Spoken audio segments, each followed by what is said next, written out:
Welcome to the Power of Lifting podcast. I'm EricCafferty, owner of the Mecca Gym. I am a strength and conditioning coach and a contest prep specialist. The focus of this podcast is to dive into the mindset and the drive of people who have done incredible things with their lives. Well, I guess we'll get started. So welcome to the Power of Lifting podcast. We have a special guest today, Mr. Nick Holt. A local. Welcome. Glad to be here, man. Thanks for having me. Yeah. So I'm stoked to have you on. We go way back. Oh, geez, man. When did we meet? Competing, probably? I think 2000. Like 8 or 9. 8 or 9. I remember seeing this punk up on stage, like having great genetics and just this smirk, but also this quiet confidence, you know? And I'm like, who's this guy think he is? You know what I mean? And then, it was a really good competition. Yeah. And I'm like, that dude has an amazing physique. And, turned out because I'm cocky too. The feeling is mutual. Yeah. I think Nick probably owned the middleweight class on whatever NGA show that was at one point in time. Yeah. That was like the old stomping grounds, Yeah. Timberline High School. Wow. I think that may have been the show that I competed against Gethin. Oh, really? May have been. Yeah. It comes full circle. It might have been. Was it Timberline then? Was it Timberline? Said? Yeah. It's like NGA something or other. I think he won the light heavyweights, and I think I got third. He might have. And then his buddy Chopper, you remember that guy? Yeah, Andrew Jones, Chopper Jones. Yep. That guy was like 130 pounds, soaking wet, but shredded. Yeah. He came all the way from Wales hanging out. Yep. That's crazy. Yeah, so we do go back a long way. Yeah, long ways. What number show was that for you? I think that was like my third show ever, probably. Third show ever. Like first season competing, I did 3 shows. Do you remember what number it was for you? I think it was like the 6th or something because Both what I new. did, it's basically like starting over again because back in 2000, 2001, I was 20 years old when I did my first show. And I competed in novice a couple of years, and then there's random shows that I did here and there. And at that moment in time, there was only natural bodybuilding. There was no men's physique, nothing else. And so that's what I competed in. Yeah. And then I didn't compete again until 2008 or 9, somewhere around there. And I remember there was this model mayhem type thing that Vegas. Yeah. And that was kind of like a men's physique thing before Hybrid. it was a thing. Yeah. And so I went and competed in that, and then... Well, they did like those Muscle Mania deals. They did like a suit, like a... Didn't they? Did you Yes. do like...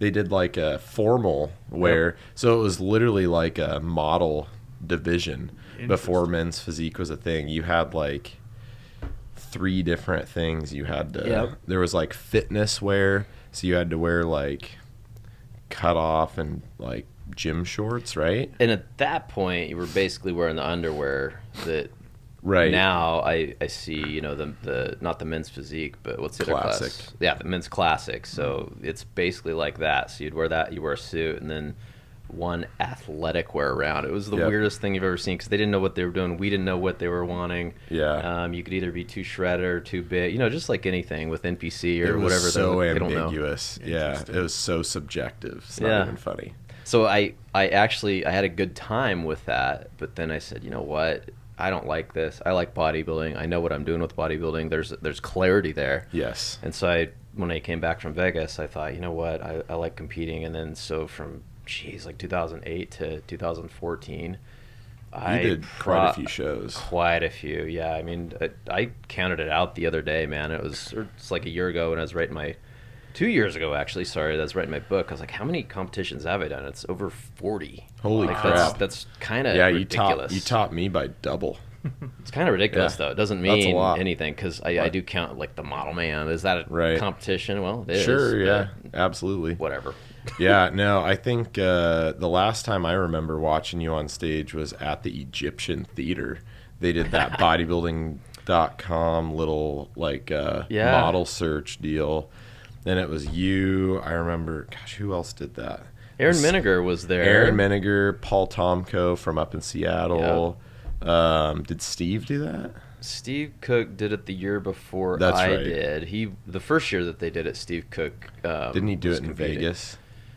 I can't remember. I know Steve's done a lot of random shows too before Yeah. he kind of got famous doing He's his thing with another fitness. one of those guys that kind of got started doing NGA in Little Boise and Yeah. branched out. And you never would have known too. And it's just it's so interesting how you see somebody like Steve Cook. Mm-hmm. They do okay in bodybuilding. He Right. didn't kill it. I mean, he has a great beach body, and that's what I would consider myself. Not trying to compare myself to Steve Cook, but I am better at looking like a beach body look versus Right. when you get Shredded. It's Yeah. really hard for me to do that. And I think that's one of the things you've excelled at. You have both. You have a beach body, but you're able to Well, get thank you. really freaking shredded.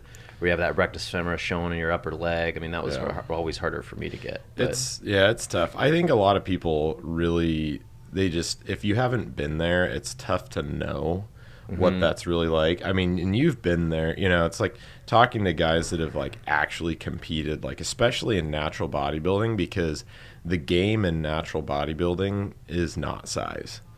You Not at have all. you have to be. I mean, different federations are a little bit different, but in natural bodybuilding, like it's all about how shredded you can get, because that's like you're so capped out based off of genetic limitations with your overall size. And it's like, yeah, there's those freaks out there like Steve, who's a monster, carries a lot of muscle, but then a lot of those guys really struggle to bring things in tight. You Yeah. know what I mean? It's hard. And then you've got the little guys that seem to just get peeled by sneezing. It's Yeah. like those like Chopper, buck 30, buck 40. He sneezes and he's like just shredded. Like, and that's what's interesting. Most people don't get it that haven't competed before or haven't trained before. It's like you got an ectomorph, classic structure like Chopper, and he tries, and I'm not taking away any credit or from his effort, but you could put him on the same meal plan or calorie deficit or macro plan, whatever you're doing, and they could eat the same amount of calories, and the Chopper's gonna get more ripped by not doing as many things because he's naturally predisposed as being lean, but it's gonna be harder for him to gain weight versus the other person might be able to gain muscle easier.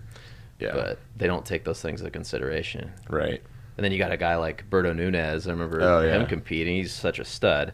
That guy, though, he gets to 165, but if you see pictures of him on Instagram, it's like, oh, whoa, that guy probably is 205. You know what I mean? People think he's bigger. It's all about the illusion at that point. You know what I mean? And it's, guys with the full muscle bellies, and, really it comes down to time spent in the saddle. The guys that excel in natural bodybuilding are all over 30.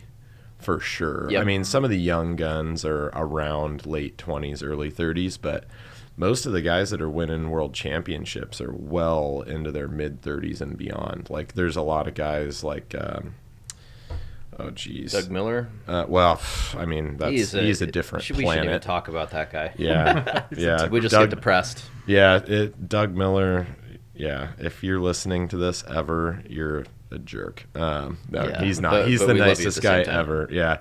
But he's a freak, really a genetic anomaly. But, it's just interesting. The more you think about, the progression, especially in bodybuilding, kind of like a fine wine. If you stepped on stage now, even having, a big breakaway from the stage, I mean, you'd be able to get way leaner, way easier, with more muscle, and that's kind of the fascination, is just, to me anyway, is just being able to manipulate your physique and see those changes. And I think, talking, general fitness and, dietary techniques and all that stuff, it's like those things are all just so interesting, just being able to play with your physique and progress really over time. Yeah, and I think there's two different, thoughts too. It's, if you're listening to this podcast and you're thinking, okay, I want to get in shape, and I'm going to do what it takes. Well, are you going to compete? Is that what you want? Is that, because you need to understand what goes into it if you've never competed before, because to get to that level, it's not fun. There's nothing exciting about it other than when you look at pictures later and you're like, man, I was freaking shredded. That's cool. But you feel like you don't even fill out your shirt. Yep. Your sex drive goes to crap. Yep. You are depressed kind of because you feel like you can't hang out with your friends, and whether you're doing a macro plan or not, I mean, it's still not fun. There's limits to flexibility for sure. Yeah, so it's still not fun to be able to eat less calories than you normally do, even if you're eating volume food, which is what I'd recommend. Right, But right. it's, okay, do I want to look better and, get into good enough shape where I feel confident about taking my shirt off this summer? Right. Or get ultra diced? And I think a lot of people identify, at least in our circle, Yeah. if I'm not shredded, I am not going to take off my shirt this summer. And it's like, dude, Right. you look amazing. Your abs are Right. showing. Like, you don't need to be, have the sunken in eyes to Right. be where you need to be mentally as far as confidence goes. A huge delineation, right, Yes. between contest ready, shredded, and being healthy, looking good, just basically, like you said, having that beach body.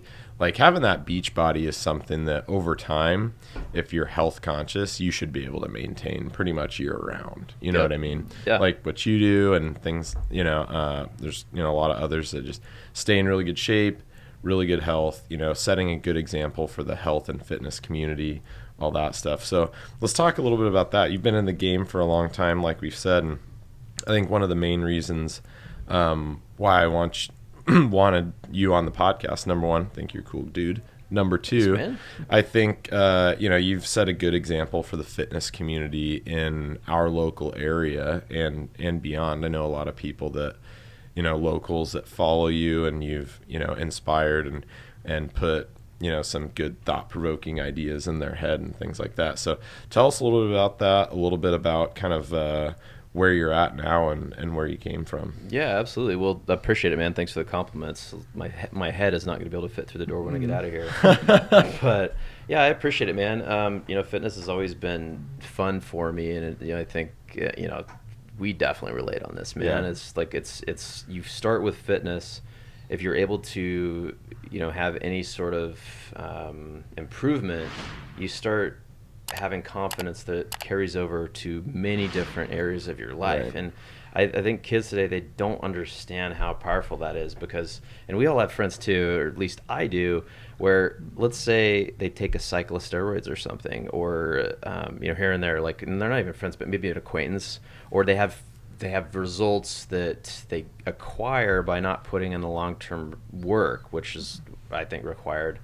And they get a little bit of a false confidence because they're insecure as it is. Because Right. a lot of people, that's the wrong reason to get into it. So if they do that and they get the short-term results, they're going to walk around town thinking they're better than somebody, And so the reason I bring that up is because I grew up, probably when I was 14 years old, that's about the time I was Yeah. really into basketball. And the reason I started lifting at all was to improve for basketball. I think a lot of people can relate to that. I mean, I know I relate to that. We started lifting originally to like get better at sports. That's kind of the gateway, Yeah.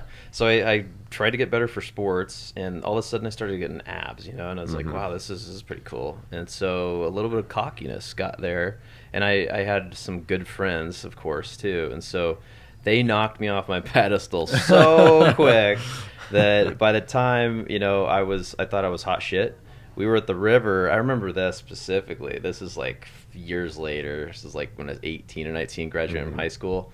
They would give me so much shit. We were at the river. It's 95 degrees, floating in the river. And I'd pull my shirt off, and all my friends would be like, "Oh, Holt's taking off his shirt over there. Like, everybody watch that." I'm like, damn it. Like, whatever. And then you feel like, shit, should I put it back on or whatever? And it's not that, but it was. I'm really thankful for that, because if they wouldn't have done that, you have people that they have the false sense of confidence where it's arrogance, and it turns people off for bodybuilding. It turns people off to want to improve. They think, just like it with success, you're like, man, the rich people are evil. Well, no, they're not. Like, some rich people are, but also some. Same goes for other people too. Right. Poor people are evil. Right. I think the money is irrelevant. Kind of like the physique is like, it doesn't make your character, know. Mm-mm. Not at all, man. So it's just, it goes to the clarity, what you're looking for, the reason why, and to have a piece of that humble pie every time that you improve by staying humble. like, I think one of the things that's helped me, like my friends like that, but trying to help other people, and that's what actually For sure. I'm really passionate about. Like, and it sounds Yeah. cliche, but if you're able to take what you learn about anything, I'm naturally a teacher anyway. I love to teach, right? And I feel like it gives my life more value. So if Absolutely. there's something I learn, there's something that I figure out, oh, this works, whether it's marketing or whether it's fitness or Yeah, you want anything to like that. tell other people. Yeah, you want to do that. And so that's why I started even posting on Instagram back then. It's like, Right. I just like doing this, and oh, here's a cool way to do a workout. Here's a creative thing. Yeah. Or here's a way to burn fat, that might be different or easier for you because it's easier to adhere to, right? Different techniques, things Yeah. like that. Yeah. So let's talk a little bit about how you got more into the fitness realm, because when I knew you back several years ago, you were selling med devices, devices. That's what it was. Well, as a surgical rep. So. Yeah, so you were always in scrubs coming in. Every once in a while I'd see you come into bodybuilding.com when I worked there in scrubs and stuff. So how did that transition transpire? Yeah, so this is interesting. So I'm going to go back a little bit. So 2007 is when I met Chris Gethin. So, bodybuilding.com hires him. They move him here. Yeah, he was their from editor in chief. Editor in chief. And I met Chris, and I was a realtor at the time. This is before I was doing med sales. Oh, nice. And so I ended up selling Chris a house and becoming really good friends with him. A couple years later, I ended up getting into med sales, and I think from like 2009 to 2014, I was selling med sales. And I didn't really love it. I love sales. You get to interact with people. Well, yeah, you're a people person, so that's kind of naturally lends itself, right? Yeah. I mean, I like being social, but having that opportunity to do what you love wasn't there as much. Right. So it's like, okay, well, there's something here. And for those of you who don't know, so Chris, he actually had issues with his green card, and he's from Wales, and so he had to go back to the UK for a little bit. This is like 2009. This is right when I started doing med sales. So yeah. The long story short of it is, he was trying to come back. He couldn't. He had a bunch of issues, and then he was finally able to come back around 2015. So my girlfriend at the time, she worked at bodybuilding.com. She was managing private label, or helping manage private label for Jim Stepani and random brands that they had there. So she had some good experience, and I learned a lot of stuff just by dating her. And actually, people actually thought I worked at bodybuilding.com, and I was doing med sales. So that's interesting. And I'm like, well, what part of the scrubs thought made you think that I was working at bodybuilding? But you're a formulator. That's formulator, right. Mad yeah, scientist. No, Just in definitely the was back, not. doing the stuff. The Not at all. laboratory. But so long story short, Kate, and then a few people that I had got the chance and opportunity to meet and build a relationship with, they wanted to create a new supplement company, right? And so Chris, me, everybody, we got on a couple phone calls and turned into quite a few phone calls, and hey, are we interested in this? And if we are, what would it look like? What would it be called? And who would we Right. help? And all those things. And so I was part of the crew that started the brand that's now known as Kaged Muscle, which is really cool. That's and awesome. I have a degree in marketing, but I hadn't done marketing stuff since like 2004, right? Right. So I wanted to get more involved in fitness. Well, that checks that off the box. I wanted to do more marketing. That checks off the box. And so I started, the social media channels, everything, and, writing copy a little bit here and there, managing ambassadors, bringing people on. It's like, how, who else can we work with? Who else can we help? And all those things. And, our formulator did an amazing job creating, a bunch of awesome products for people that were fully dosed, full disclosure. And I really liked that because I could Absolutely. identify with that because I know it's going to help people better. It's putting more value out there. Absolutely. So, that's kind of how I got really into the fitness as far as making it more of a job. And then at that time too, so I'm surrounded by it all the time. I was filming Chris as well. That's when I started learning videography Right. and editing. And Yeah, because you kind of did a little bit of everything for Kaged when they were starting. You were kind of, marketing, filming, creating content, like the whole 9 yards. Building the brand, yeah. Building the brand, which And is it pretty was- crazy to see where it's at now. Mm-hmm. Yeah, it's pretty cool. It was a fun ride, and yeah, you're right. I did wear a lot of different hats, but that's part of the thing that made it challenging and rewarding at the same time. So we did that, and then we kept growing, and as we were growing, I'm around this all the time. I'm filming Chris. We're going to Olympia, for example, or we're going to Texas for FitCon, and I'm meeting and hanging out with people like Mike O'Hearn and all these big names, and Steve Cook, of course. I've known him for a while. He's a stud. But being around it is just it's like a mastermind, right? It just amplifies who you are and what you want to become and motivates you at the same time. So, I started posting more on Instagram, right? And, just, hey, I've learned this from this person, or I thought about this. Here's something that could help you. And, it morphed into me deciding finally in 2017, I think, somewhere around then, because I had started fasting. This segues into that. Yeah. And because the whole point of me fasting and learning about it was, okay, I don't compete anymore. 2014 was the last time I competed. Right. And I wanted to learn a way to stay in shape without worrying about carrying around a cool bag. And, most people, by the way, I'll go back to what I was saying, they don't know what they want to look like. Right? They just think that I need to be 210 and then I can cut. Right. Well, I'm sure you deal with that a lot with your clients. But most people, and I use this analogy all the time, but I believe it's true, so I'm going to say it again. Brad Pitt, Fight Club. Brad Pitt, Troy. Well, he's a little bit bigger than Troy, but he's not that big. Most people could agree that looks freaking amazing. Yeah. Girls want to be with him, and guys want to be him, right? Right. Well, so that being said, I think Brad Pitt was like 175 pounds in Troy, and that's when he was the biggest. And that's not big. So figuring out, what you want to look like is the main goal, right? So most people, and I would say everybody that I see in Mecca Gym right here, is holding way more than enough muscle to look probably how they want to look, unless they're doing powerlifting, then that's strength goals. Right. But that being said, that's what I figured out, which was kind of this is a light bulb moment for me. I have enough muscle where I don't necessarily need to get bigger to achieve the type of body that I want. Okay, well, what else is out there? What other tools can I use to get there? And so I started researching fasting. And at first it sounded crazy, like I like eating, why would I want to fast? And then I started learning the science behind it, and it's taking other factors, the psychological things that you need to consider, like adherence. If I'm paying you $1 million to dig a ditch, you're gonna do it for sure. Like, okay, that's a lot of money. But then the year after, maybe you'll do it again. But 3 years into it or 4 years into it, well, the money is not going to matter. If I pay you $3 million, you're like, dude, I hate digging ditches. I don't want to do it anymore. So you have to like it to some extent, or be able to deal with it enough where it doesn't. Well, just establish the lifestyle, right? Yes. And I think that's the biggest struggle that people have in general, is just establishing the lifestyle. If you're doing things, continuously day in and day out, and you're not getting the results that you want, it's like, what's the definition of insanity, right? It's like keep doing the same thing and expecting a different result. You know what I mean?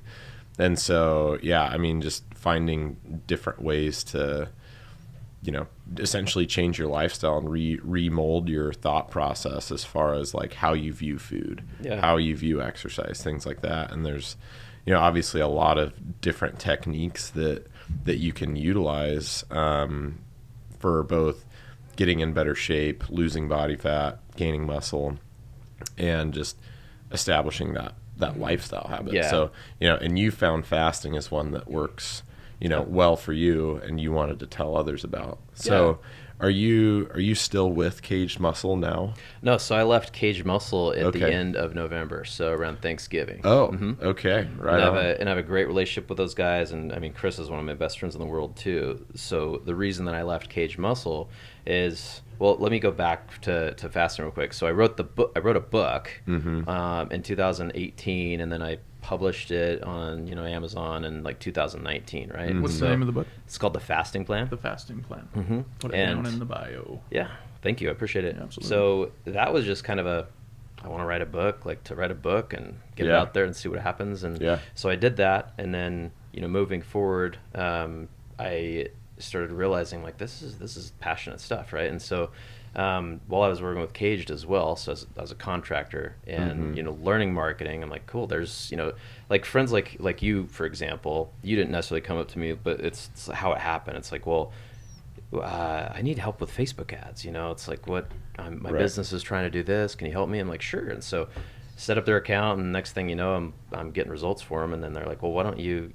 do our ads every once in a while and, tweak them here and there. And so that's, I created sort of a marketing agency. So I wrote a book, created a kind of a small marketing agency. Right. And fast forward to the part about Kaged. So I ended up leaving Kaged in last year, the end of 2020, because of the opportunity cost of how much time it took me to do my job for Kaged, right? And because I wanted to expand on, what I've built with the book on fasting. And fasting isn't really what turns me on, to be honest. It's what fasting does. Right. It's getting in shape and obtaining mastery over your life, and doesn't have to necessarily be only with fitness. Right. And I think we can all agree on that, right? Oh, for sure.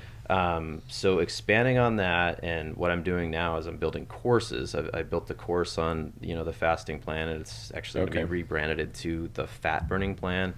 And I also created it's kind of like a trainer. It's just a training program, but it's called the muscle building plan. Okay. So that's one side of my business. And the other side is ad agency stuff. So marketing. Yeah. That's fantastic. Yeah, that's really, really cool. I mean, I just love to, see when, people are passionate about things and able to, make a living and, find some, I refer to it more as self-actualization, because that's what, really is going to bring you, fulfillment in life.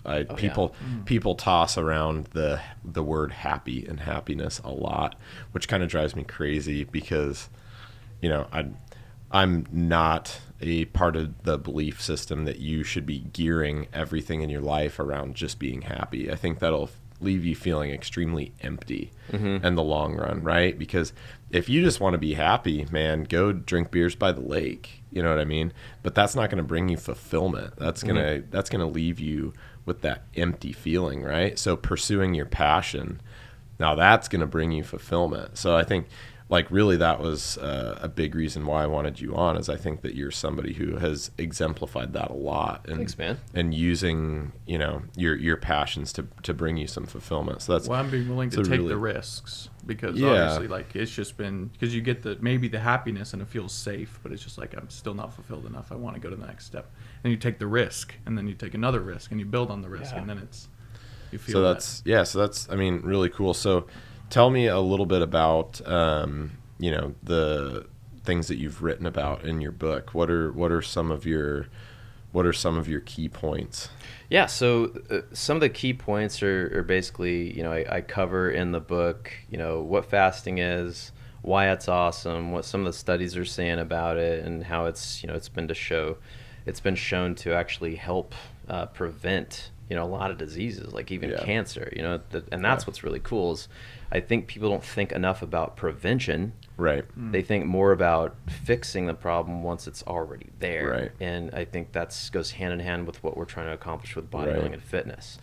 Yeah. So, I think a lot of people too, it's funny, a lot of people are probably listening to this and they're like, oh, Jesus, like you had Nick on here to do a debate on whether, fasting is the way to go or not. And I think that's, it's just funny because people automatically we should get into that. Jump to those conclusions, which we can talk about that a bit. But, the thing is, with somebody like you and somebody like me, obviously a lot of our intentions with the media that we put out is, has the same goal. It's to help people, and it's to make people healthier. You talk about prevention. We just had a once in a ever, hopefully, experience last year with COVID, and that should have been a big wake up to people and their health. And exactly, we're ambassadors to help people be healthy. So whether I agree with utilizing fasting or not, at the same time, guys like us need to work together in order to promote health and fitness and give people those avenues. Whether or not we feel like the same techniques are optimal or not, the goal is to be healthy, establish a good, healthy lifestyle, establish healthy habits, and utilize the techniques that suit you the best, you know.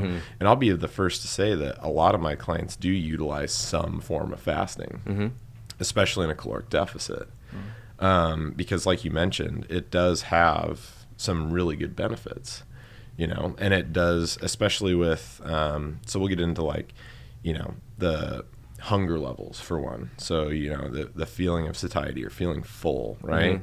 Fasting is something that generally helps people a lot with something like that. Yeah, for sure. You know, and anyway, there's been, you know, some good hard science out there on some other benefits, like you mentioned, you know, the autophagy and things like that. Just, you know, basically cellular cleanup, prevention of cancer, things like that. So, what got you into fasting in the first place? Adherence. Gotcha. Straight up adherence. It was something that was easier for me to stick to a calorie deficit. And here's what might shock a lot of people listening to this podcast. So when I was saying earlier about 5 minutes ago, it's like, yeah, let's get into it. Yeah. Here's what I meant. Eric and I are going to agree 1,000% on what works. Here's what's crazy. I'm not saying fasting. Hey, fasting's the answer. Here's what I'm saying. Understand how fat loss works first. Right. And that means you have to create a deficit. It doesn't matter if you do that with 10 meals a day, a meal plan, or if it fits your macros, or anything or everything else. Right. If you really want to get in shape, count your macros. And if you're eating a stick of gum, that's 2 carbs. You count that shit. Right. If you're not, you're not going to get lean. I don't care if you're enhanced or not. Right. And the people that aren't enhanced, like you and I, have natural bodybuilders our whole life, right? So we have to work harder. We have to count that stick of gum if we want to be lean. You know what I mean? But the reason that I like fasting, and the reason that I wrote a book about it, and, you know, I see on YouTube all the time too, it's like fasting, but I'd make fun of it too if they touted it like this is the only way to get lean, this is the magic pill, because it's not. Right. The way I fast is, you know, it's helping me create a calorie deficit. It's something that's easier for me to stick to, and there's health benefits that go along with it. You know, you train your hunger hormones to work for you instead of against you. You know, you got ghrelin, that's the hunger hormone. You got leptin, and people that experience leptin resistance, you know, by not sending the correct signals to their brain. And, you know, there's studies that show that if you have been eating breakfast, lunch, and dinner your whole life, and all of a sudden you stop eating, well, hunger goes and it comes, and it doesn't necessarily stop if you've eaten something. So yeah, that has a lot to do with insulin release as well. Once you kind of start the body, you know, producing, you know, those hormones and things like that. Like if you eat first thing in the morning, you'll notice that if you do, say, intermittent fast and eat in an 8-hour window between 12 and 8 p.m., that's kind of the most common. Then you notice that in the morning, you're not really hungry, you know? And it's funny, like Maria, she was one of our guests 2 episodes ago, and we talk all about food. She's a huge foodie, huge macro counter, huge science follower. She's been a client of mine since 2017. She's phenomenal. But a lot of people might not know this. She intermittent fasts every single day. She never eats before noon, or sometimes a little bit later. It's also what works for her. She also talks a lot about, you know, counting macros. She doesn't talk a whole lot about fasting, but it's, you know, great when used as a dietary technique. And, you know, to me, what it boils down to is lifestyle, and does it fit, you know, your goals? Absolutely. Right? I mean, I'm sure you'd agree. And I think that we do agree a lot because we're both definitely, you know, science followers, right? Oh, yeah. Because you have to look at the hard evidence, the research, you know, and I think that's the big thing people get, like, you know, confused about too, is you've got, you know, guys like Lane Norton, who's, you know, a friend of mine. He's awesome at giving the scientific facts out there, and everything he does is going to be based off science. I can say the same. And, you know, that people think that means, like, oh, that means that you're against fasting, because you kind of have created this, you know, following of, you know, tracking macros, and, you know, you can eat whatever you want and still get in shape, which is also true. But there's other techniques out there that people might want to utilize and take advantage of. So a lot of us that are big time macro counters, big time like science evidence based, nutrition guys, like I'm not gonna say like if somebody wants to fast, like no, don't do it, it's bad for you. Like maybe on a case by case basis, but in a lot of ways it's helped a lot of my clients achieve success as well because like you said, skipping breakfast, and some people are like, oh, you can't skip breakfast, it's the most important meal of the day, and it's like, well, no, not exactly. Really. There's just not a black and white to everything, and it's like fasting is just a tool, just like cardio is. You're not. Yep. I'm not going to prescribe doing cardio 3 hours a day, but it can help you get there. Well, is it the best way? No, but in extreme circumstances, fit for you, right? The last part of a show, if you're trying to do a show, mind you, like very rare, but it's like not 3 hours, but you would increase cardio to an extent that would be, you wouldn't sustain it long term because you're accomplishing, you're adding specificity in there, you're meeting a short term goal, and then you're going to reverse out and do everything that you would do. But it's just a tool. That's my point, just with anything else. And I believe fasting is a great tool, but it's not the end all be all. It's not, do this diet, this is the way to do it. And I think that's the problem with the fitness industry too, is people and social media. They're very divisive, and they think that it's politics. I need to be a liberal or conservative, separation. Whatever. Yeah, and it's like there's not, you don't need to be polarizing like that. You need to be, have some more unification going where we both have the same goal. You have a tool, we have a tool. Okay, let's talk about what is the best for this client by asking them questions. And when I was in sales, that's the best type of salesperson that I've ever met. It's you ask questions and find out everything about that client, and the client's talking 80% of the time. Absolutely. And then you're able to have information by the next time you meet up. You're like, hey, cool, I have answers to your questions. Yep. And this is how I can help you. Right. Exactly. And I think to touching on just fasting and when it's utilized too, you gotta, like you mentioned, and you've kind of mentioned a few times, is your goals. Specifically speaking, you're trying to help people through a fat loss phase. You know what I mean? And to stay in better shape long term. We can look at polar opposite zones. So I just had a triathlete on our last episode, Carolyn. She's #1 in the world for. She's a big Kaged Muscle guy. I'm sure you know her. Yep. Awesome gal, but she's an athlete, man. She's a freak. Gosh, I love her to death. But if you're talking about goals, that goal is not a fat loss goal per se. So could fasting help her at certain times? Yeah, maybe, sure. I definitely wouldn't give her a hard no on it, but it comes to fueling your body for your goals. You know what I mean? So absolutely. It comes down to really, like you said, defining what is your goal.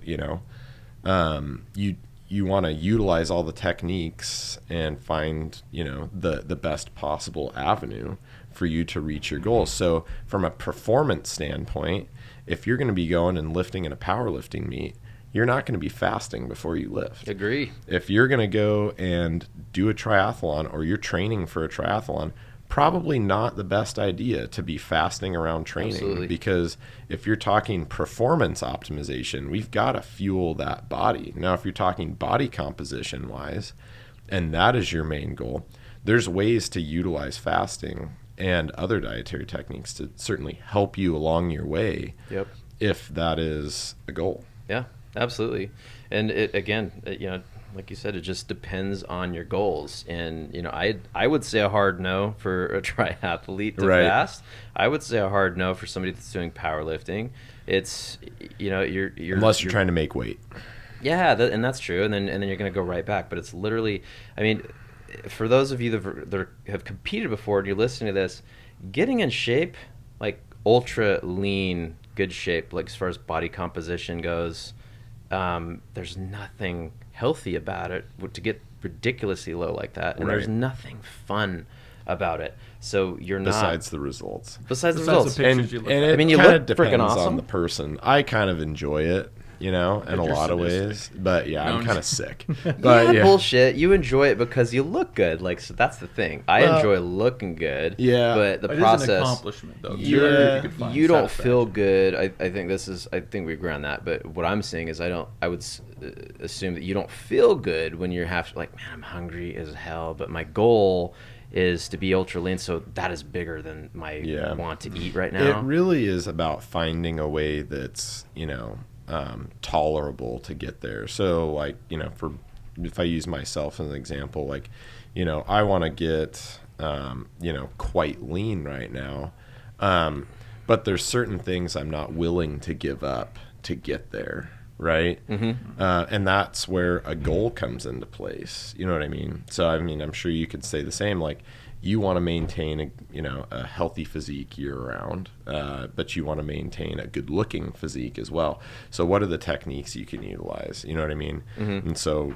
same thing for me. I want to, get to this elite level of body composition, but, there's certain things that I'm just not willing to give up. And a lot of that goes along with the pace that you're trying to achieve that. Yes.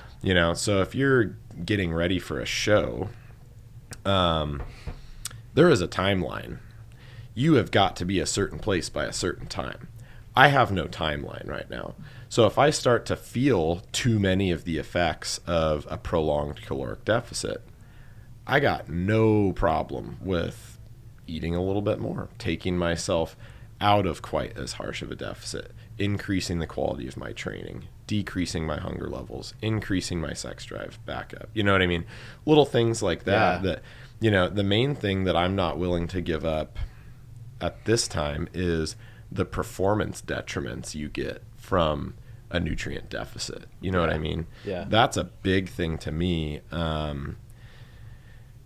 at the same time, I'm much different and at a different level than a lot of our listeners. A lot of people, are just trying to get to, health, or trying to get to a good body composition. They don't necessarily want to compete. And if they do want to compete, they're willing to, put up with those sacrifices and what it's going to take. Right. Yeah. So anyway, like we mentioned, it really just does depend on your goals, and sometimes it's hard. Sometimes people need help driving the ship. You know what I mean? Because it is challenging. Completely changing your lifestyle and developing different ways to think. So, what are some of the things that you utilize with fasting on a daily basis? The way that I fast, and this is just so we know fasting works. We know fasting's cool, and I explain some of that in the book. And to be honest with you, I think that part's boring, but you have to include it. Got to do it. You do. It's not the sexy part. It's not the sexy part, but it's cool nonetheless. But it's part of it, right? So we know there's evidence to support some benefits. Some benefits, of course. But the way I utilize it is actually a little bit different approach that's similar to carb cycling. Yeah. And that's kind of where I came up with it. Is trying different ways to fast and seeing what would be the best mixture of having performance, keeping your testosterone high, having some libido, and being able to eat as much as you feel like you want. And also, guys, I didn't want to track my macros because I would always tell you to track macros if you're going to do a long-term show or something like that and get that lean. But if you're just wanting to look healthy, leanish year-round, have the beach body, well, then you don't need to track macros. That's why I would say that. So that's the premise there, right? So the way that I do it is I do a 20 to 22 hour fast. Oh, wow. Monday through Thursday. And I haven't done this last 2 weeks, by the way, because I've gone through a resetting phase where I'm just I'm not going to fast for a while. So that's what I've been doing the last 2 weeks. But today, for example, I haven't eaten anything, and it's almost 12 or whatever, 11. But I will do a 20 to 22 hour fast Monday through Thursday, and then Friday and Saturday I will do a 16-8 fast. Right. Okay. And then here's more of a normal fast. Yeah, more of a normal fast. And then Sunday, well, guess what happens Sunday? That's the reset day. So, if I've put clients on a macro plan before, and they're dropping 2 pounds a week or 1.5 pounds a week, and they're seeing progress, and they're not hitting a stick point. Right. cool, keep them eating the same, but once they hit a stick point, you add that refeed day in there and you bump their carbs up, you know? Right. So that's similar to what you would, you know, expect with, you know, doing a carb cycle or, you know, just doing a macro plan, having that reset day in there. Right. And I find that really, really helps. But it's also hard because it's kind of like if you're doing a low carb diet, for example, and you get into ketosis, this is easy, man. I don't have any appetite. Yeah, this is great. it goes away. And then your coach gives you a refeed day and tells you to sudden. eat some food. That day's fun, but then the next day, you're usually sucks. starving. Yeah. Starving. So that's kind of what happens. But it's also evidence to show, you know, myself that, hey, this is working. My metabolism's firing again. This is good. And, you know, it depends on what time of the day you work out when you're fasted too. So what I do, and you might roll your eyes at this, but I call it controlled fasting because I'm doing this for body composition. Right. Health is there, but it's body composition, and to do that you have to put yourself in a deficit. Right. So that's my number one goal, and I'm talking about goals, right? So with that being said, I fast for, you know, 22 hours, and I work out in the morning. And when I work out in the morning, I'm taking a pre-workout. Well, guess what? It has branched chain amino acids in that. Right. So if you're trying to get into autophagy, and autophagy, what Eric was saying earlier, is, you know, basically cell-cleansing, cellular clean out. Yeah. cellular clean out. It's like clean out spark plugs in your engine, Right. truck's engine or something. So it takes you out of that magic zone. It'd be like you're into ketosis, carbs, you're eating carbs, it takes you out of ketosis. Right. So I'm doing this for, you know, body composition, so I can have a pre-workout in the morning. Right. But you'll notice you're on an empty stomach, you're running on fumes, and you have that pre-workout jolt at, you know, 6 in the morning when you work out. You haven't eaten anything since 8 o'clock last night. Boom. I mean, it hits you. That caffeine's rushing in, and you know, citrulline that would take, and you're going to have a good workout. You have a crazy pumps is what I noticed. Oh, yeah, you're able to really metabolize that pre-workout. Yeah. So that part of it's really good. And then depending on if I'm trying to lose fat, I don't eat anything until around 3 p.m. If I'm trying to maintain muscle and I'm worried about it, or if somebody else, you know, I was coaching or something, was trying to, oh man, I'm, you know, losing muscle, I'm worried about it. Well, I'd have them take, you know, some whey protein after, and then, you know, but that's controlled fast, meaning it's not a water fast, guys. If you consume anything other than, you know, water, it's not fasting. Well, this is, but that's why I say it's controlled fasting. So it gets the job done, and then at, you know, 3 p.m. So I might have really, some vegetables. I mean, or really, something. your angle of it is trying to create a caloric deficit. Absolutely. Right now. So what are you eating when you do start eating later in the day? So I try to fast, the controlled fast. I go without eating, you know, little to no food during the day at all, and I'll have coffee with a little bit of cream in it. So there's some fat there, so that's calories. And around 3 p.m. is make or break time, right? So meaning some days I'm really hungry, and some days I'm pretty hungry, but I can get through it, right? And that's what you have to monitor, and it's a case-by-case basis, meaning every day is different. But, you know, going through these guidelines and suggestions that I recommend in the book, you get to that point, and if I'm really starving, I'll have, you know, like you get the veggie trays at Albertsons, right? Right. And so I'll have, you know, broccoli, cauliflower, and maybe bell peppers, and I'll dip them in a little bit of hummus, right? It's still pretty low calorie, but I do that, and then the next time I eat is around 7 p.m. on average. And, you know, here's another tip that I strongly suggest anybody that's fasting: use an app like Zero. And the reason why is because if you're fasting for 20 hours, let's say one night you stop eating at 8 p.m. and you're supposed to go 20 hours, well, you don't have to eat, you know, until early afternoon the next day. But if you stop eating at midnight because you stayed up and watched a movie with your wife or something, well, you have to fast way longer. So don't make it harder than it has to be. And, you know, by using that an app like that that's free, it just kind of tells you and reminds you, and it makes things easier. So once I get there, once I decide to eat and I'm truly, you know, breaking my fast with real food, you know, I adopt sort of a warrior diet mindset or approach where, you know, you start with the most nutrient-dense food first, which is raw vegetables, you know, because your body's going to be like a sponge. And I've already ate some vegetables too. And I mean, no, you can't disagree. I mean, veggies are amazing for you. You know, it's like they make you feel full too. There's fiber in it. There's satiety, you know, in it. So I eat veggies first, then I eat cooked veggies, and then I'll eat protein, and then I'll eat fat or carbs, depending on what my goals are, right? But I do it this way because I don't want to have to count macros.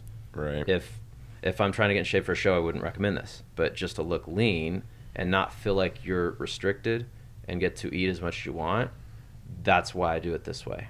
So I'll do that, and then once I am more thirsty than I am hungry, then I will stop eating for 20 to 30 minutes, wash the dishes, walk around the house, walk the dog, whatever. And then if I'm still hungry, I will go back and eat whatever I want. And so it's kind of an easy way to be able to not feel like I'm restricted, and I get to eat what I want. Now, do you monitor your protein amount at all? Yeah, so and that's something that you guys should do as well. And I think most people eat, you don't need to eat, a gram per pound necessarily, right. But I like doing it that way because it's muscle sparing, especially Absolutely. If you lift heavy in the gym. Yeah, very important. The thermic effect of foods there, like there's all sorts of great things and reasons that, you should be eating a good amount of protein. But yes, I do monitor my protein, and some days I'll get it a little bit lower just depending on how I feel. But it's what's the study, Eric? Do you remember? It's like 0.6 grams of protein per kilo or something. It's generally speaking, so the range that you want to be in, latest research is like 0.8 grams of protein per pound, per kilo to 3.2 grams or something. Or like, it's a huge range. So, and actually something I was going to touch on is the other thing that has been quite interesting, a more recent study to do with protein is, doing a lower end range on that grams per kilo is they found to, generally speaking, be okay for people. Now, I can't remember if they were having people, I believe they were not in a caloric deficit. I believe this was maintenance, and they were monitoring like protein synthesis levels, things like that. But Got it. It was okay for them to be on the lower end of that range. But what actually was potentially detrimental is when you see variation from day to day, or if you had been consuming, say, a lot of times I'll have people at like 1.5 to 2 grams per kilo. If you were to be eating a consistent amount, say I'm eating, I eat right now around 250 grams of protein a day. Say I were to eat 250 grams of protein per day, and all of a sudden I'm like, I'm going to go down to, 150, which, grams per kilo, still for me, I'm give or take, what am I right now? Like around 95-ish kilos. That's still about 1.5 grams per kilo, right? So it's not out of the range, but you will see some detriment for a few days on adjusting that protein amount down. But by detriment, what do you mean? Do you mean that so your like, performance suffers, or you hit a stick point? So they're looking at like protein synthesis levels and things to do with like the metabolic process and protein consumption. So they have some markers that would say dictate that some detriment is happening with muscle protein synthesis and recovery, things like that, muscle building. But what's interesting is once you keep that amount down for a few days, you actually stop seeing the detriments as much, which is kind of interesting. So, to me, what that says is, no matter what you're doing, especially with protein amounts, specifically talking about protein amounts here, very important to keep your protein consistent on a day-to-day basis. So those people that are maybe doing good one day and keeping their protein high on one day, and then the next day they're going low in protein and they're constantly kind of up and down on protein, to me that would say, the research is saying that that's detrimental, right? So anyway, that's kind of, it's good. I'm glad that you say, you do monitor protein to some extent, because I feel like that could be a huge detriment to people to not monitor their protein amounts regardless, at least to some extent. And it doesn't have to be super, super exact, but what the science would say is that you should be consistently consuming about a similar amount of protein each day, depending on, who you are and things like that. So the other thing that I run into with the fasting is, when looking at like performance levels, and I can't exactly remember what they were measuring. I'm sure it's, muscle protein synthesis and to some extent exercise performance, but looking at, your windows of hours of fasting, there's a really interesting study that they compared.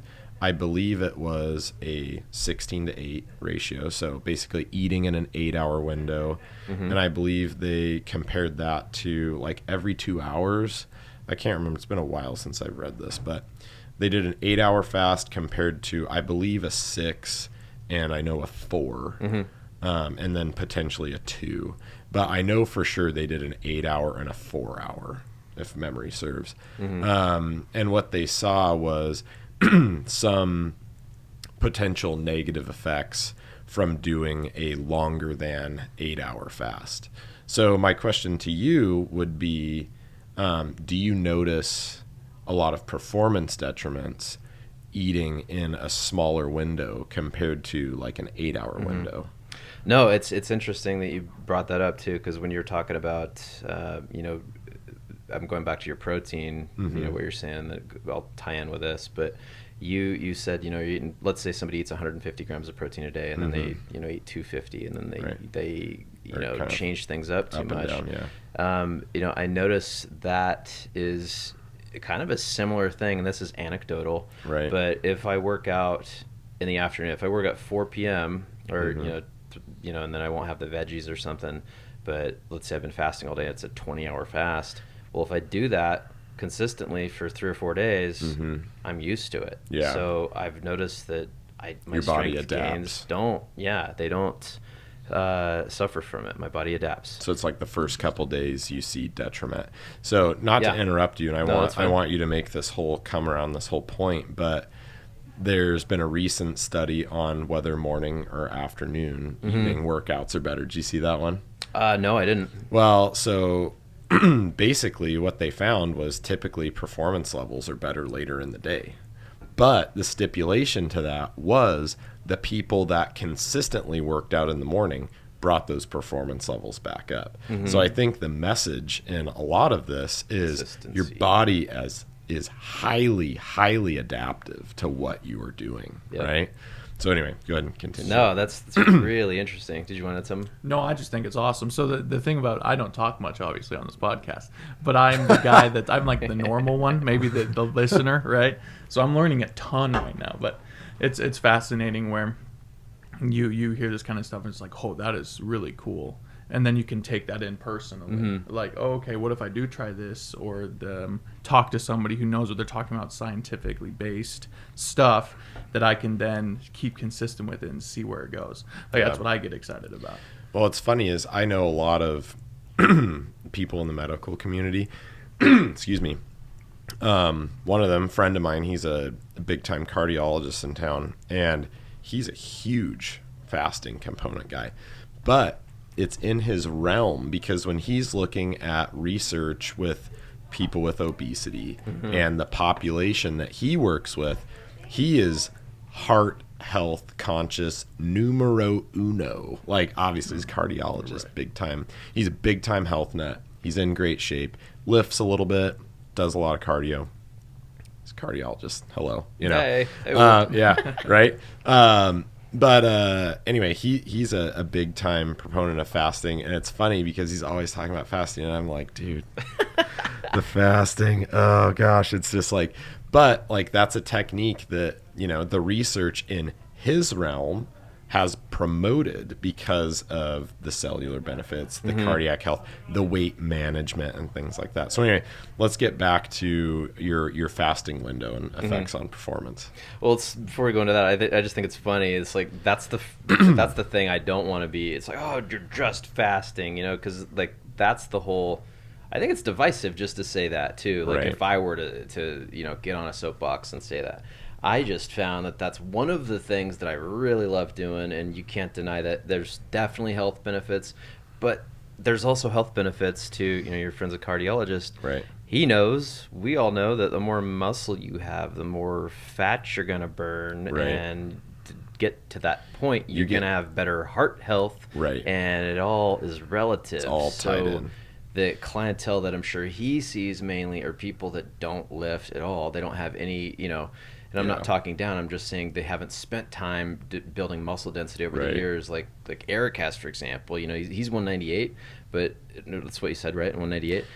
New low today. New low, baby. 198 and hungry. He's below 200 pounds, but if this guy takes his shirt off right now, for somebody that didn't lift, they'd be like, holy crap, he's huge. How much is he, 220? It's like, well, you don't. No, normally he's 220, but he looks puffier because he's not as lean, right? So that's the whole thing, is the muscle density. If you're talking about fasting for a person that's never lifted before, they don't have any muscle density, right? So they don't have that ability to burn fat like Eric does, for example. Somebody that's probably spent more than a decade lifting and doing it right too. That's another thing. Not just going to the gym, having a periodized, structured program with an eating schedule. Right. And Eric, he eats 250 grams of protein a day. Like, I have tons of friends that lift. How many grams of protein do they eat? Well, they don't know because they're not as into it. They don't have a systematized plan. Right. So they're in there working out, and they kind of know to hit chest one day, then back the next day. That's kind of the bro split. And hey, man, I like it as much as the next day, because sometimes you need to do that to switch things up. Dude, I love the bro split. Yeah. People think I'm like anti-bro split, and I'm like, no, I'm for getting results and whatever is going to get you there most optimally. If you're going to be in there consistently doing the bro split versus not being there at all, and you hate 100%. The DUP, then don't do it. Yeah. Right. But that's the thing is understanding, fasting's going to work, I think, very well for people that don't lift at all, and they're just looking to lose a little bit of fat, because it's easy to get them to understand, I can't eat during this time, and I can eat during this time. I mean, the barrier to entry is, quite low, right? I mean, you don't have to learn how to track. You know what I mean? It's just kind of like focusing on food groups. But at the same time, my argument towards that would be, I want everybody to learn how to track, because then they know what's in each food, right?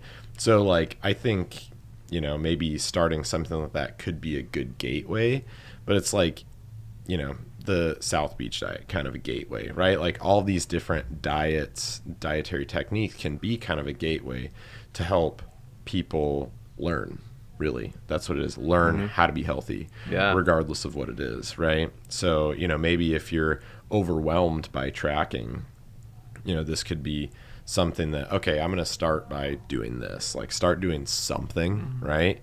And if you notice detriment, hey, stop doing it, right? Yeah.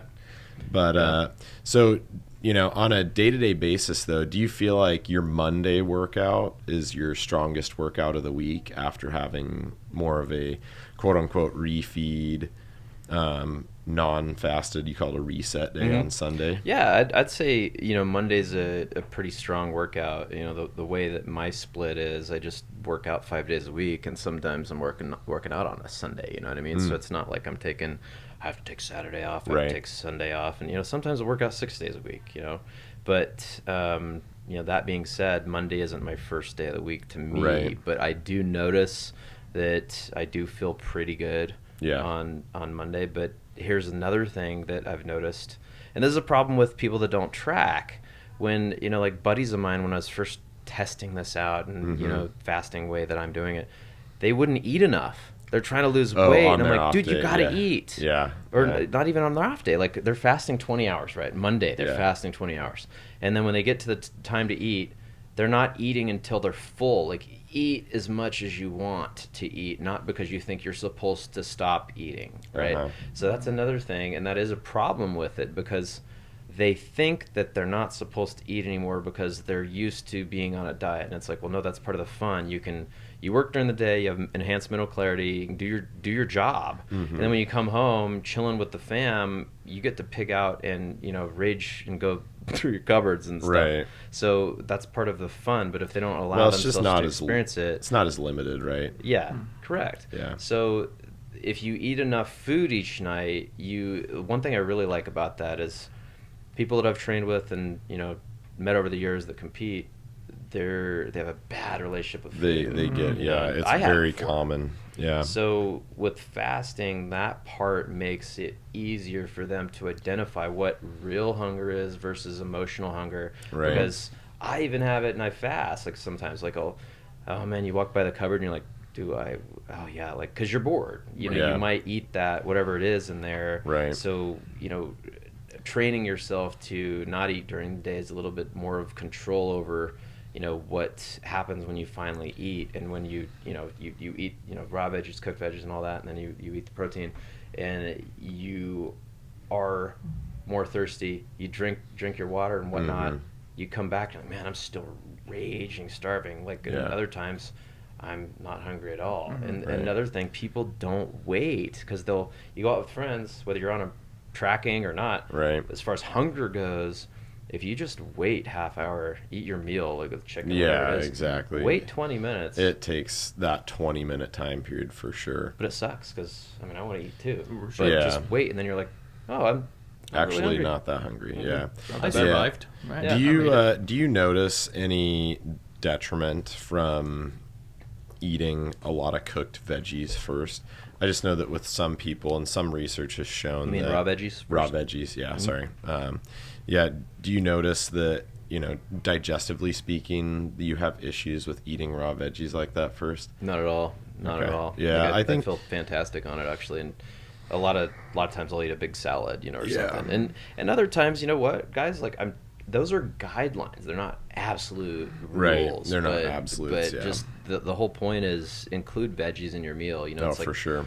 You guys have followed me on social media. You've seen that I love steak tacos. I eat those all the time. Who doesn't? But they're homemade. They're awesome, and you can eat a ton of them. Like I'll eat 10 tacos, dude, and it's like. As long as you're not slathering like all the sour cream and all the guac and all the grease on them, they're actually pretty low calorie. Yeah. And what I'm doing most of the time is putting a sliver of some avocado on it, and it's spicing it up. But that's the whole point. Is I just eat as much as you're making healthy choices. Yeah, I'm making healthy choices, and there's raw veggies in there. But no, like, to answer your question, to fall back to it, I feel great. Like as far as TMI, I'm pooping probably 4 times a day. Regular. He's regular. Definitely regular. Definitely regular. I call my fiance. It's like, check this out. I'm just kidding. I don't really do that. Well just once. Which is interesting. I don't eat a whole lot of I don't eat a whole lot of raw vegetables. Just because my digestive system just does not handle it well. And some of that too is we can look at adaptation. I just don't eat a lot of raw vegetables. So now if I do eat a lot of raw vegetables, my digestive system is like, buddy, you're going to have a gut ache for the next 2 to 3 hours, right? So I think it depends a lot on what you acclimate your system to, but it is really hard for your body to digest raw veggies, which is why you utilize them, because it is a bolus of hard stuff. And if they're not pre-broken down by cooking, your intestines and the way that you break down food can actually have, somewhat of a difficult time. So if you're talking to like some of the digestive health experts out there, some of them don't recommend you eat raw vegetables at all. But I've gone through periods of time where I do eat quite a bit of raw vegetables, like I have in the past, and I felt okay. But I would say that I anecdotally feel better not doing a lot of raw stuff. I just prefer it cooked and pre-digested a little bit. So that's a very anecdotal comment, but I think there's merit to that. It's going. I think the whole theme of this conversation, this podcast we've had today, is doing what works for you, and you don't know what works until you try it. And I mean, there's studies to say to do things a certain way, so you kind of have a broad idea. But if Eric and I do this same exact daily undulating periodization program with the exact specifications, I mean, I might tweak mine a little bit, or Eric might tweak his a little bit, even though it's the same guidelines or the same structured workouts. I might notice that maybe leg press works better than a hack squat, or is doing accessories or whatever. But the point is, you have to try it to know what works for you. And it's like back in 2012 or something, right when I first learned how to really track macros, I thought I was the shit. Because I was pissed off, but all these years that I'd literally just done Ate meal chicken plans. and rice. And so it's kind of an asshole on social media about that. I was like, no, this is the way. And I'd kind of like rip anybody that wasn't doing that. Right. Because tracking macros is the right way. But it's not the only way. Like, I would say it's the best way, but I just thought I was better. Yeah. Even you had some knowledge that a lot of people chose to either not learn or ignore. They just hadn't been exposed to it. Because of social media, we're exposed to pretty much everything nowadays. But back in 2012, I mean, dude, it was like, I remember, I'm sure you can relate, when we first started, getting into competing specifically. I mean, the way was a meal plan. If you went to a coach or a trainer, you were getting a meal plan. They still do that. A lot of coaches. Everybody knows that. That's the sick part of it. But I know. I think the first person that really exposed me to not that was Dr. Joe Klemczewski, and he's an absolute rock star. He's who trained my coach when I started doing that, Tyler Mayer. Oh, yeah. I had a couple calls with him. That's hilarious. Yeah, and he was, he's like, a lot of people don't know this, but he's one of the first guys that ever did macros at all, period. Yep. And he's PhD, super, like, he's one of the most knowledgeable guys in the industry, for sure. But anyway, getting exposure to that, and it's funny because my coach at the time, tried to be as heavily science-based as possible, but, still dished me out a meal plan when I was getting into bodybuilding. And, I learned a little bit just through, some readings of Dr. Joe, and I was like, I'm not really happy doing this. So even my first prep ever, the first time I ever did a real tracked diet prep, all that stuff, I was still counting macros. Like I kind of started out counting macros because I'm like, dude, this is the way. You know what I mean? Absolutely. And so, I mean, but long story short, I actually, kept my meal structure really consistent. But instead of having chicken, I would have shrimp. Or some days I would have chicken. Or instead of doing broccoli, I'd do green beans or whatever, Yep. Instead of rice, I'd do, something else. Yep. And I think that's really important for people to realize is that, the flexibility that you can have, getting into that mindset of like, I'm on a diet is, and like you mentioned, a lot of competitors especially develop that unhealthy relationship with food. It's just, it's really unfortunate, but it really is about, that number one, consistency, but number two, you've got to just, figure out how you feel good, how you know what I mean? Absolutely. It's like, you don't want to be even food selections. Right. Food selections. Like you with veggies.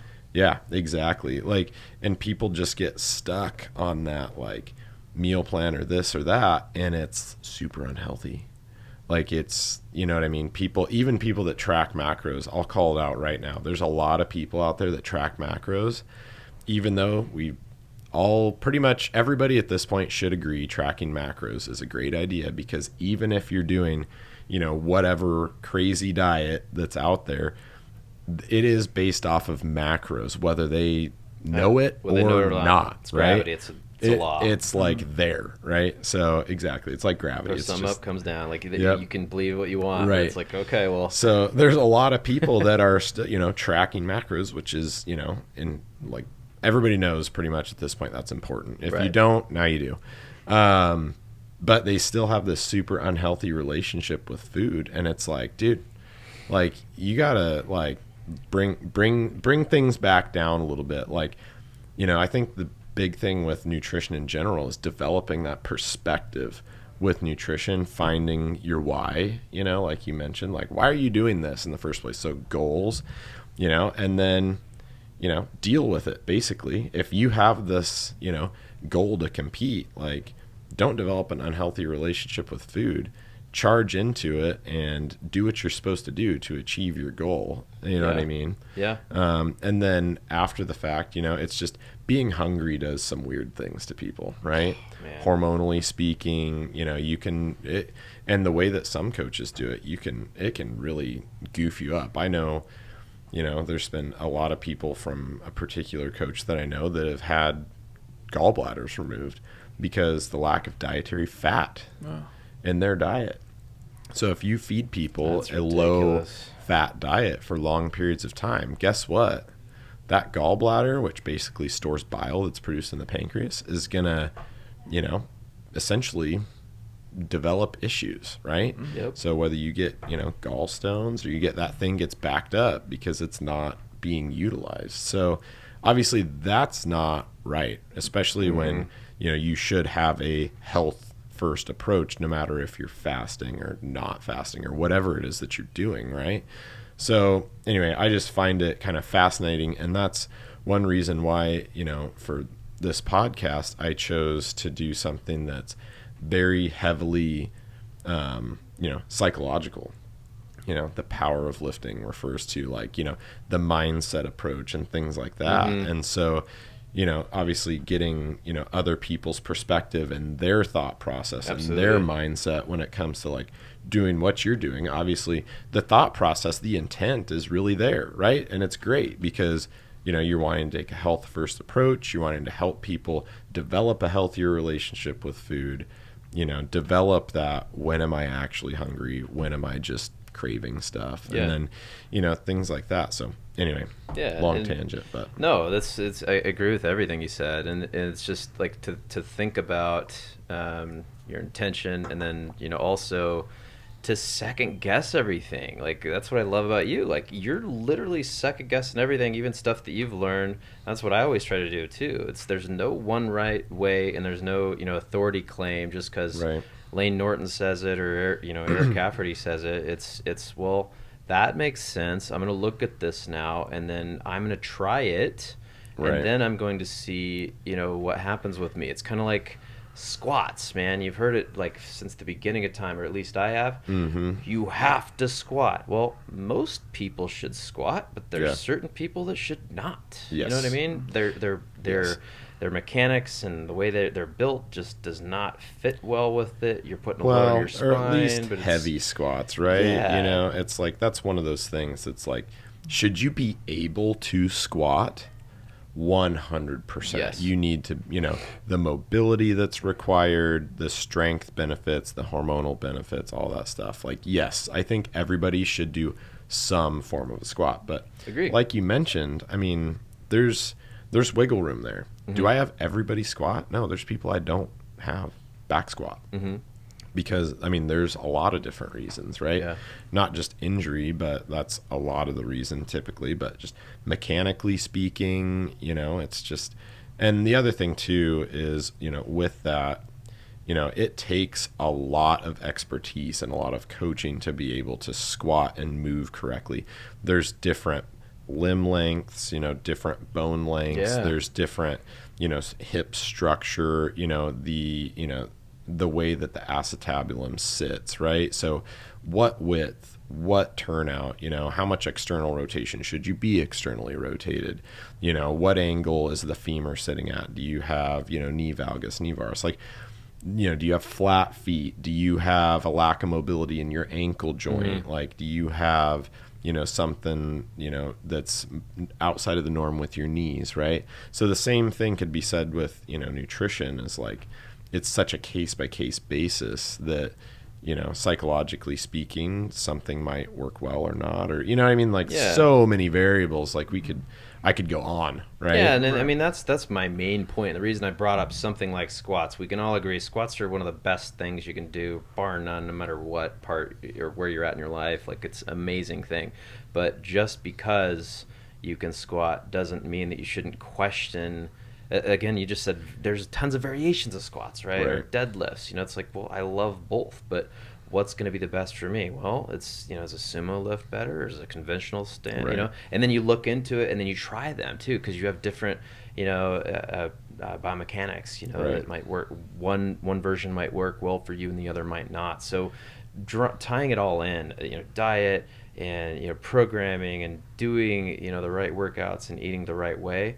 Well, you need to try a certain amount of things, but you need to understand the basics first. And that's Right. why I do agree with you 1,000% that, everybody should learn how to track macros. Yeah. But at the end of the day, man, here's what sucks.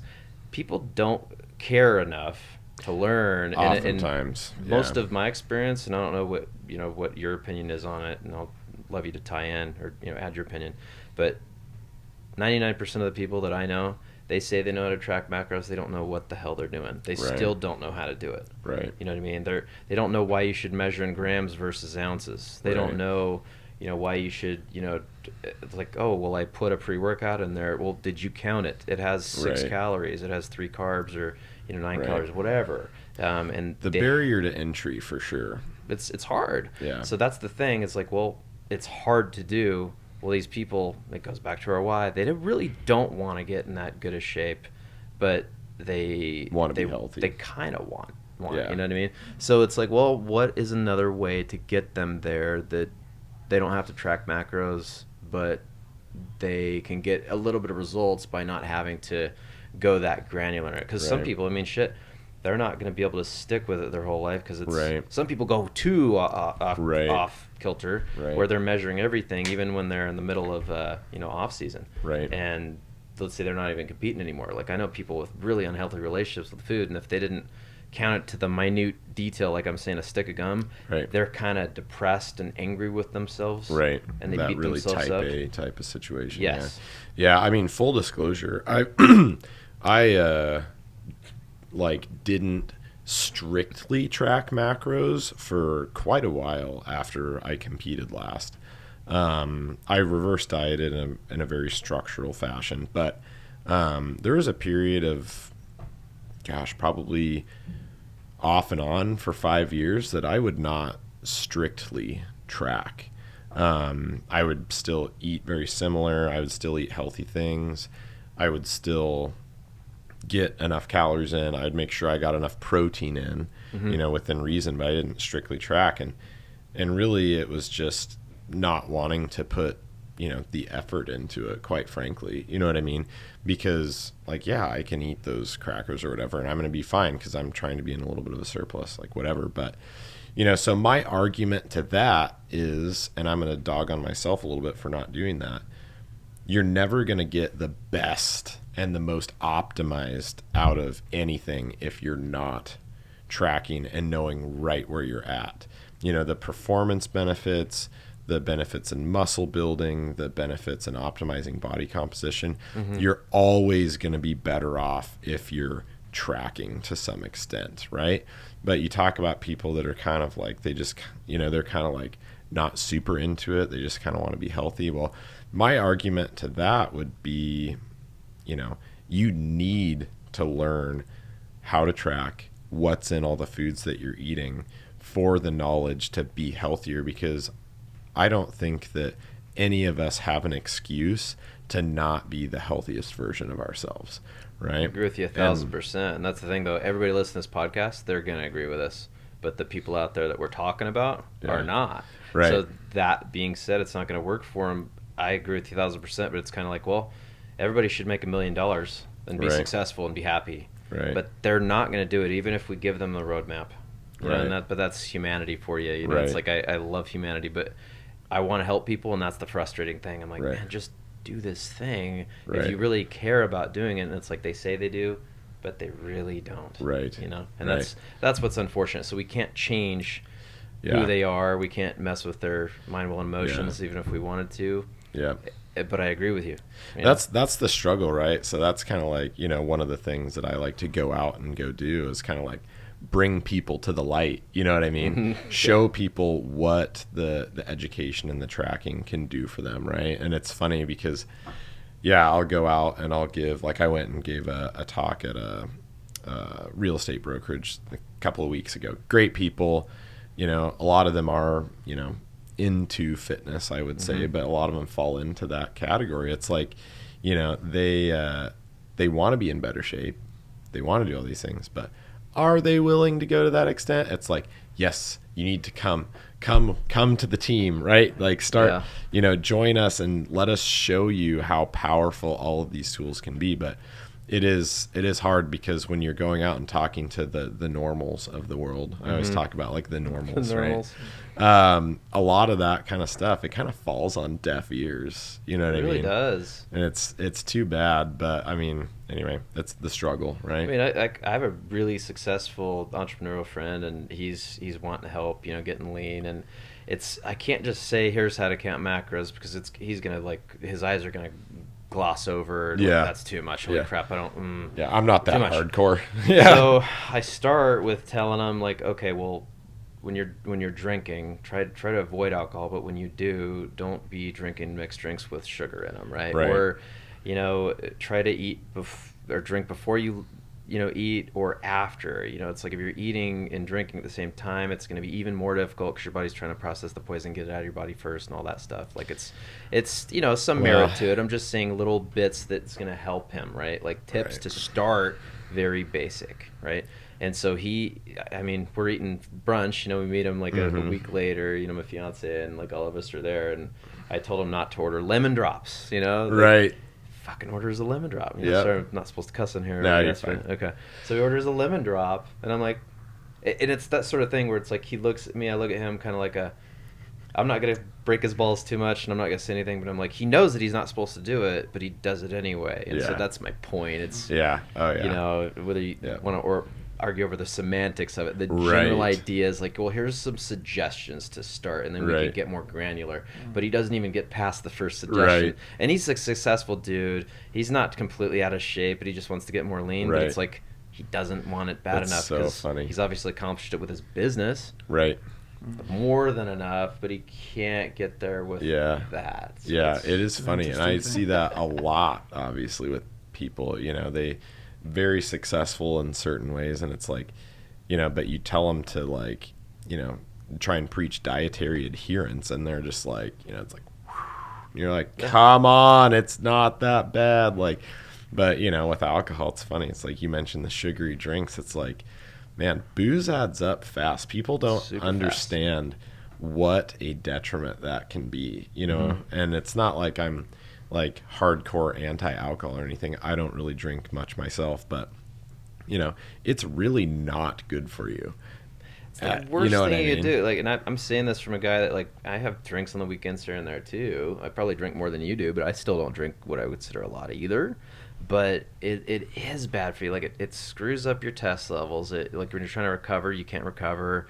And it's all those extra calories, you know. What is it, 7 calories per fluid ounce of alcohol, plus, like, all the bullcrap fillers? 7 calories per gram of alcohol. Per gram. Yeah. So you can figure out the grams in a drink, typically, you know, like, say... Same thing as milliliters?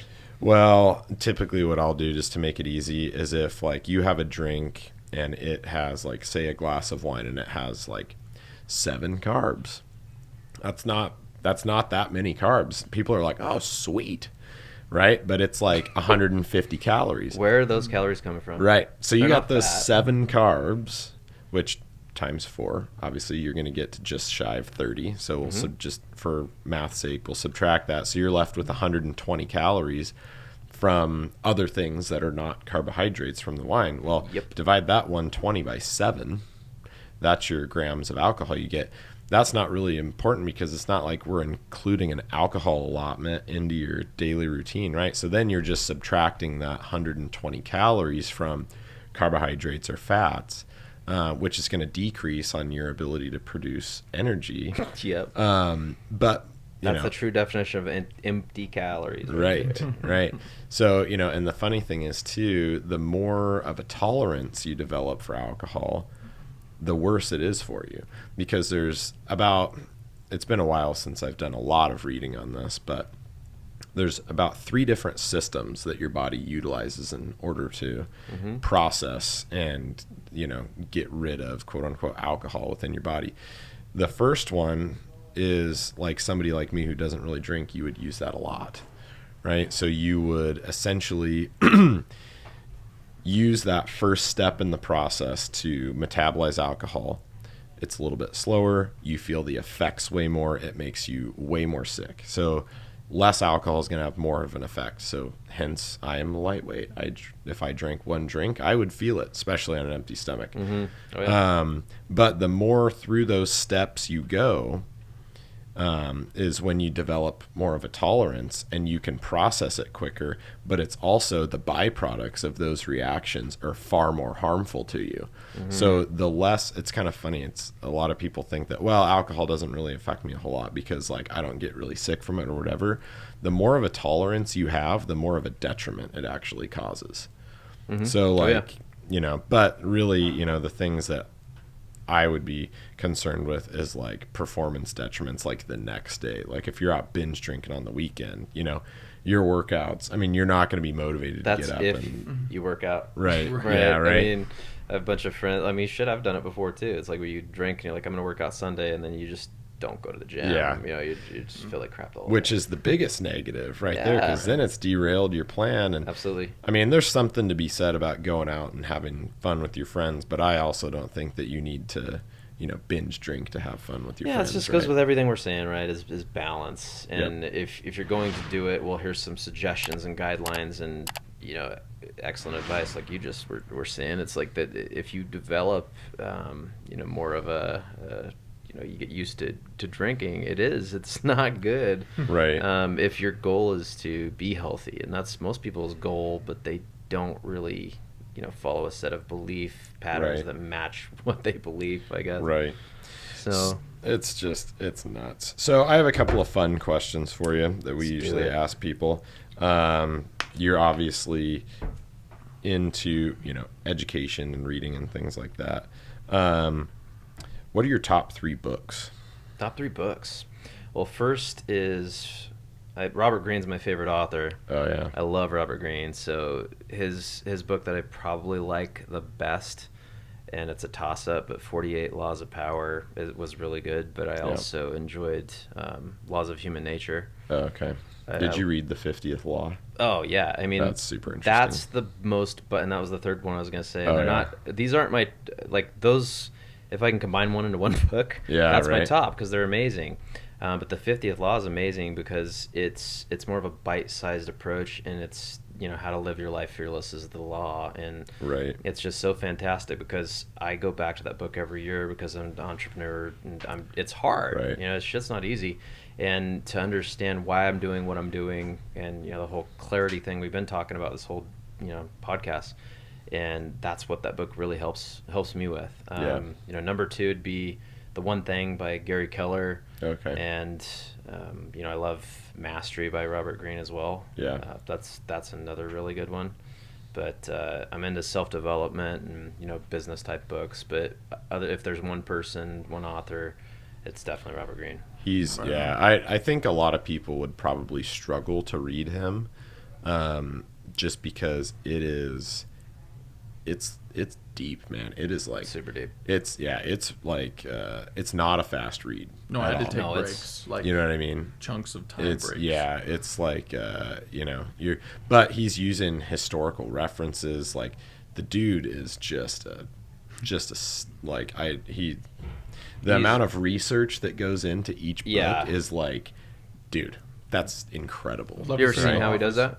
Mm-hmm. So there's a video that shows him how he does it. So Ryan Holiday, if you guys have heard of him, he was actually mentored by Robert Greene. Okay. And Ryan Holiday wrote a lot of The Ego is the Enemy. If you guys have heard of that, that's a really good one. But Ryan actually has a video where it shows him alphabetizing these cards on how he organizes and researches when he writes a book, and he learned that from Robert Greene. So that's how Robert Greene does it. That's nuts. So, but it's I need to look at he's got that. Big tubs. I was in a debate in high school, so I'd bring down these tubs with poster cards in it. Yeah. Well, that's how these are, and there's 3 huge bins for one book, and he just has all these different print offs and whatnot. But that's how they write their books. That's awesome. Yeah.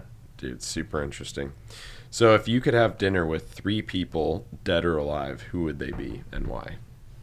So Elon Musk, everybody's gonna say that just because he's a visionary and most fascinating person. He is, man, and it's just so interesting. Where I mean, you hear him humming and on his when he's interviewed, but he's so damn smart. Oh, dude! I guarantee you that guy has a photographic memory, and who would know where that conversation would go?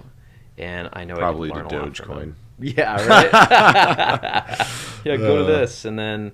Arnold Schwarzenegger's always been one of the people I really admire. Of course, the godfather of bodybuilding. Absolutely. Just what he's accomplished and how I identified with him when I was like 8 years old. I'm like, this guy's pumping amazing. iron, man. Yeah. The third person, who would I pick? Probably, these days from what he's accomplished and his path is Matthew McConaughey. Mm-hmm. He's super cool dude. Just a cool dude. Have you read the book? Yeah, Green Lights, absolutely. And that's another book I was going to say, guys. If you're into that, like, and listen to the podcast, definitely check out Green Lights. Have you read that? I haven't read it yet. So, tidbit, make sure you get it on Audible because he narrates it. Oh, and he has all his voices. Oh my gosh. It's the best one I've ever heard as far as an autobiography because he's obviously a good actor. Oh yeah, but he's amazing. That's awesome. Yeah. I need to read that one. But what he's accomplished, that's why I would want to meet him. Oh, dude, yeah. He's, from all the interviews I've seen, super smart, really personable. Yeah. It's like a guy you'd want to like hang out with. Right? And here's what we're saying. Here's why I develop what I'm developing is mastery over everything. So you always see a person that has their health mastered, right? But they don't have shit for business. Like they just go to the gym. Like I have friends in Venice Beach that they're 45. They look shredded still, and they've been on covers, but they don't do anything else with their life. Like they live in a 1-bedroom apartment, and it's not saying that that's bad, but they haven't not working towards they haven't improved in 20 years with their business. Their body looks still looks good, but they haven't improved. And then you have entrepreneur friends like I was talking about, the Lemon Drop, and guy, he has that situated but doesn't have that dialed in, and people don't have love dialed in, but they have these other golden handcuffs and everything too. So like that's what you're trying to aspire to do is to have all three at once. For sure. Right? Yeah. So segue to that, top 2 movies. Top 2 movies, man.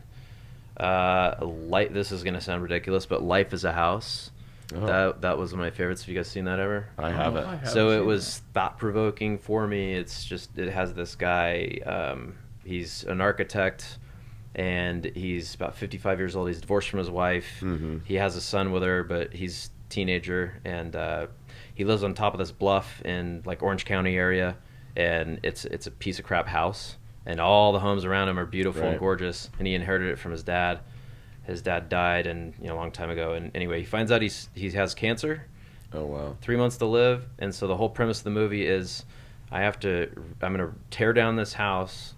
It's a piece of crap that I inherited from my dad, and he had a bad relationship for his dad. So I'm going to tear all that down, and I'm going to rebuild my relationship with my son, rebuild my relationship with my ex-wife, and then where the movie goes from there and all the quotes in it. It's like cool. It's just amazing. So it's kind of like reminds us to, follow your bliss, follow your spiritual happiness, and the universe will open up, doors where there are only walls, sort of thing. Yeah, that's cool.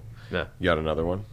Another one, dude, has to be Bloodsport, dude. Oh yes, Bloodsport with J-Dam. You know what I mean? Yeah. Or there just anything with J-Dam or Stallone in it. You know what I mean? Or Arnold. Like you gotta have a horrible '80s movie, or like Captain Ron. That's another shitty comedy from the '80s or '90s that I love. But All right, give us some gym tunes. What are you currently listening to? Oh man, you guys are so dubstep is what I'm really like.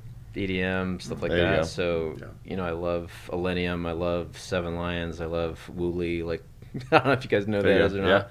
I love that stuff. Yeah, Hunter's a big banger guy. Yeah. No, that's what I listen to. Yeah, I mean, Slander's up there.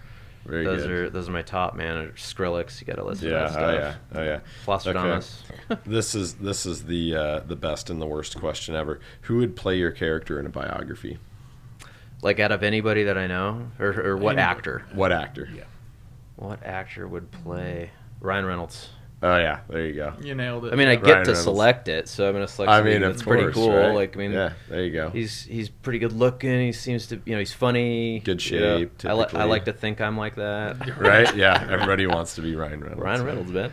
That's awesome. No, it's perfect. Okay. What about you? Hold on here. What about you, guy? Dude, did Hunter, did you pick somebody for me? No, I don't know ever? if we No, talked about you that. gotta pick it. Jeez. Oh, I gotta pick it. I put you on the spot right now. Dude, man. It's my podcast for this moment. No, we talked about it though. I can't remember his name. Did we? Yeah, I don't know, man. I would say The Rock, but you know, you can say whatever you want. You say whatever you want. Happen, right? Yeah, man. I don't know. That's a really good. Who did we say? There you go. It's a good segue. Now, did we say that? I don't know if we said it. Well, I know We you're said trying to Gerard close. Butler. Oh yeah, Gerard, Gerard Butler. It's because of the beard. It's because of the beard. Yeah, there we Because go. You can't choose it because of the beard. Yeah, But- no, yeah. I like Gerard Butler. I think that would be a solid choice. My wife might have an argument if if Chris Hemsworth had brown hair and a beard, maybe he could get by with it. There we Yeah. Yeah, I don't know. I think I'd go if I had to choose, man. I don't know. I'm like you, like pick the Ryan Reynolds or the Go with like what you a want. like a If you jacked. get to cast your own. You know what? I think- Or I'd do Matthew McConaughey. Like, Dude, that would be Anybody great. that's cool. I'm gonna go with a jacked Leonardo DiCaprio. I like mean, that. dude. Leo's the man. Yeah, dude, he is. You know, the it'll man. be an excellent performance. Oh, dude, yeah, spectacular.